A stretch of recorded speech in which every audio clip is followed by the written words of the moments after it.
Instagram is all about showcasing your best self. But is that best self your true self? That can't be said in Hushpuppy's case, and this video will tell you everything about it. People pretend to be something they're not. You can see a person posting about how much he's enjoying the party, but won't show you the huge lines he had to wait in to enter. And Hushpuppy is just the same. Hello everyone, and welcome back to Hard Rock Media. Billionaire Gucci Master, aka Hushpuppy, posted a video of himself in front of a blue Rolls Royce back in the year 2019. Not only that, the clothes he was wearing were also top-notch, being designed by Virgil Abloh, who is a legendary designer.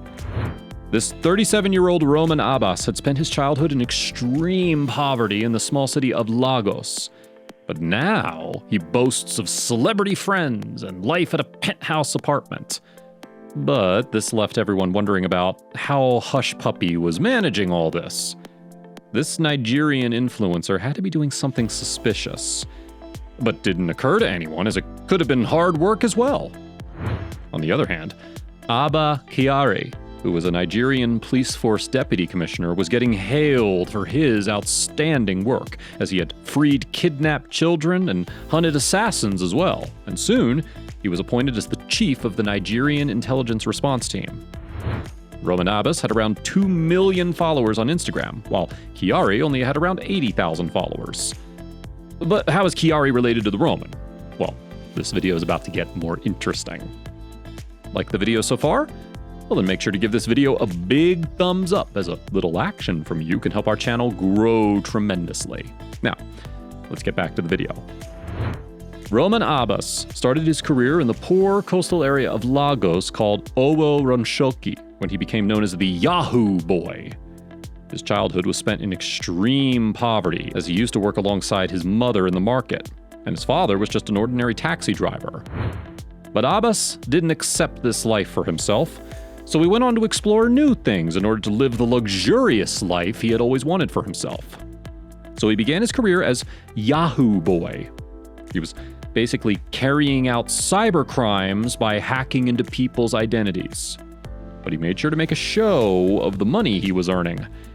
He would do so by buying everyone a beer, though everyone knew the source of his money. He was basically making money by fooling girls, which also led to their name romance scammers. So basically, they would steal an identity, and then by using the fake identities, they would go on dates. And of course, once they were able to get into the relationship, they would try to ask for money from the young girls. And in this way, they were making plenty of money. But he was not alone, as he had a group of boys who were also doing the same. When they had had enough of Nigeria, they moved to Kuala Lumpur, where they started dating scams. And after spending a few years, their final destination was Dubai. But now, he was only hacking into not-so-big accounts. And his life would drastically change in the year 2017 when he met the North Korean hackers. A gang of North Korean hackers stole 13 million euros from the Maltese bank of Valletta in February of the year 2019. Hushpuppy had agreed to launder this stolen money. But while they were celebrating their heist, the vacation island of Malta was grieving for the huge loss. Though the banks managed to recover 10 million euros, 3 million was still lost. And the FBI got through the message. And this is what they got. Hushpuppy said damn to the Korean hackers and told them in messages that the next heist is also planned in the coming weeks and that he'll let them know when it's ready. Not only that, he also told them that it was unlucky that they got caught, otherwise they would have made even more money. Premier League Football Club. Now they had managed to scam the Maltese bank, but now their target was even bigger. Their plan was to get 100 to 200 million euros from a Premier League football club through the strategy of BEC, which is Business Email Compromise. So basically, the North Korean hackers wanted Abbas to open a bank account in Mexico, and then he would act as the supplier whose payment is still delayed. So he would use a fake email to tell the bank that the money had to be wired to a different account and the details would be shared. But of course, transferring money from the UK to Mexico didn't go as they'd planned. The bank denied transacting the money, and Hushpuppi wasn't happy about it. Professionals were scammed. Hushpuppi was clever enough to scam the professionals, which made it hard for them to come out and tell everyone that they were a victim. The fraud lead of the UK's National Crime Agency worked hard and reached the root of the scam, as all of the bank account details led them to the Hushpuppi home. And one of the UK victims living in Dubai also said that around £500,000 were stolen from him. But he couldn't come out, as he was facing criminal proceedings due to the debt he had to face because of this BEC scam.